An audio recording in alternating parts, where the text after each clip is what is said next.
liking what one has to do over doing what one likes. Why is it important, and why can't we just do what we like? I mean, Swami, why do you make the rules of the game so complicated? Why can't I just do what I like and achieve what I need to? Why didn't you make the game like that?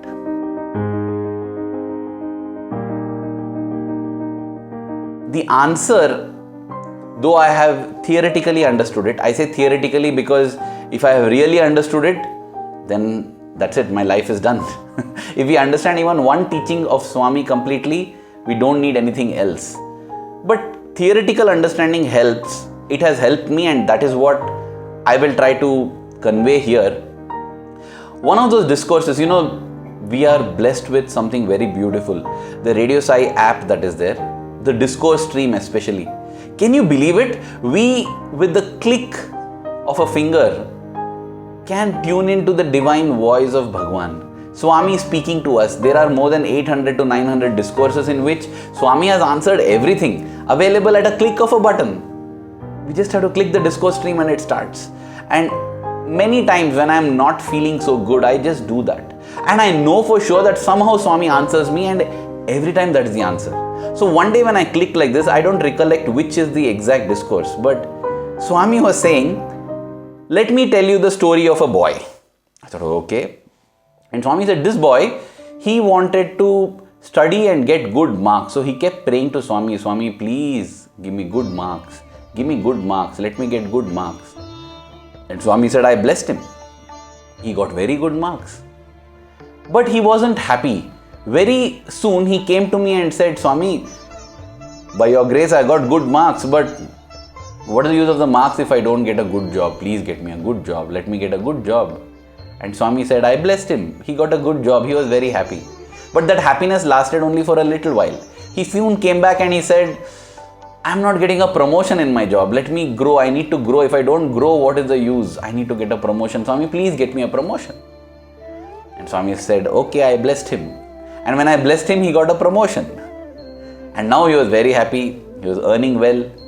But then Swami says in that discourse that there was a receptionist in the office whom he liked. And he wanted to marry her. So he came to Swami and said, Swami, please, I think my joys will be complete if I marry her. You should ensure that I get married to her. Please, Swami. And Swami said, I blessed him. And he got married to her. Now he felt that his life was very complete. And Swami says that for a couple of years, he didn't come to me also.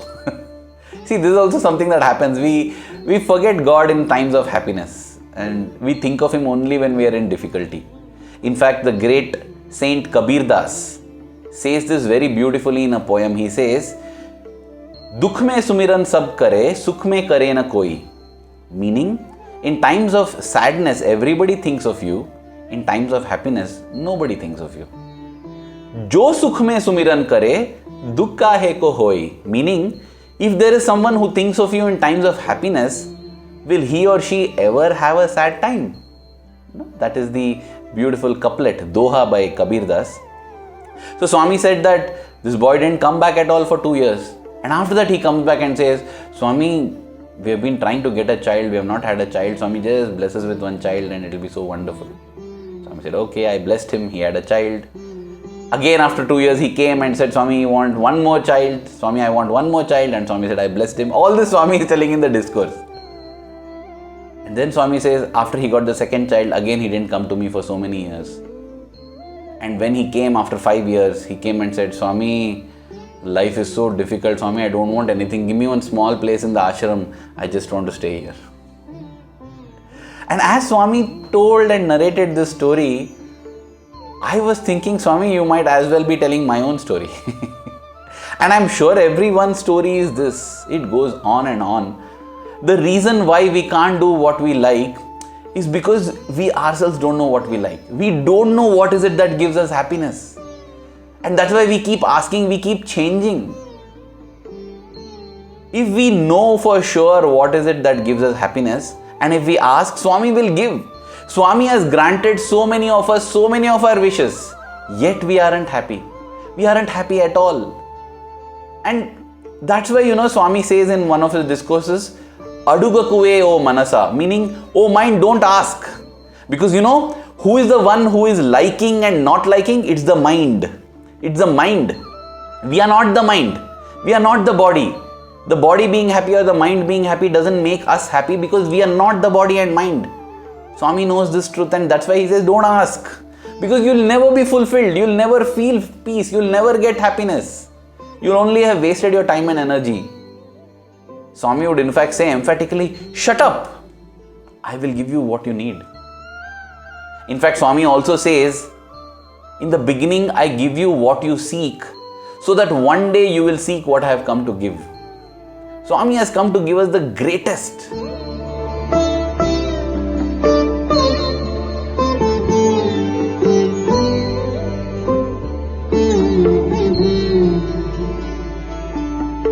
Swami would give us the example of how a man goes to a military hotel. Military hotel in these parts of South India are those hotels where only non-vegetarian food is served. And Swami says that this person goes to a military hotel and asks for idli sambar. Idli is a dish made from steamed rice flour.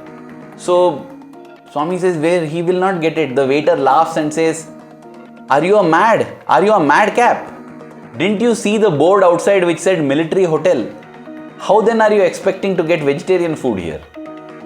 Swami would say that when man comes to this world, there is a board that has been put up on this world, which says Anityam Asukham Loke, meaning this world is anityam, impermanent, asukham, filled with misery.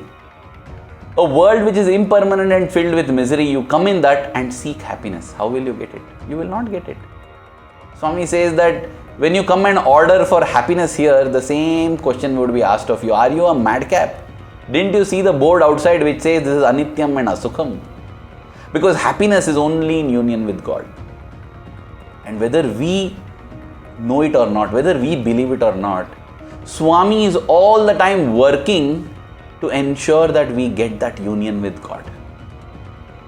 When we look at the lives of great devotees, whom we consider as great devotees, in the yore and in the current times, be it Tyagaraja, Mirabai of yore, or whether it's Professor Kasturi, Mr. Jim Sinclair from the United States, they received so much from Swami that when we listen to their experiences, we envy them. We wish that we could be in their place. But deeper, you will realize the number of difficulties and problems they have gone through, and we say, no, we don't want that life. Oh my goodness.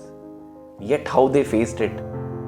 Because they were firm in their conviction that whatever Swami is doing is for the progress of my true self, not the body and the mind. And that is how they began to like whatever they had to do. They began to like whatever they had to go through. As I said, this is a theoretical understanding, but knowing this will help us. Liking what we do is when we follow the mind. It takes us astray because we are not the mind. But doing what we like comes from accepting and having faith that Swami knows what is best for me, and it will always turn out to ultimately lead us to true happiness, which comes only in union with God.